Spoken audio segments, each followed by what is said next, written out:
திருவையாறு நெடுஞ்சாலைத்துறை உட்கோட்டம், கும்பகோணம் நெடுஞ்சாலைத்துறை கட்டுமானம் மற்றும் பராமரிப்பு கோட்டம், காமராஜர் அரசு மகளிர் மேல்நிலைப்பள்ளி சார்பில் தேசிய சாலை பாதுகாப்பு விழிப்புணர்வு பேரணி நடைபெற்றது.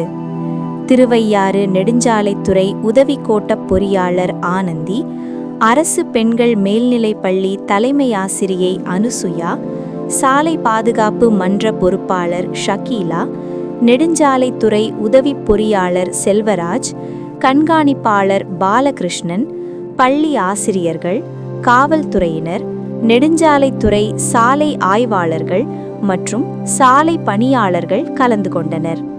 பேரணி காமராஜர் அரசு பெண்கள் மேல்நிலைப் பள்ளியில் துவங்கி நகரின் முக்கிய வீதிகள் வழியாக திருவையாறு பேருந்து நிலையம் சென்றடைந்தது. பேரணியில் செல்பேசி கொண்டு வாகனம் ஓட்டக்கூடாது, தலைக்கவசம் உயிர்கவசம், படியில் பயணம் நொடியில் மரணம், சாலை விதிகளை மதிப்போம் உயிர்களை காப்போம் உள்ளிட்ட வாசகங்களுடன் பதாகைகள் ஏந்தி சாலை உபயோகிப்பாளர்களுக்கு விழிப்புணர்வு ஏற்படுத்தினர்.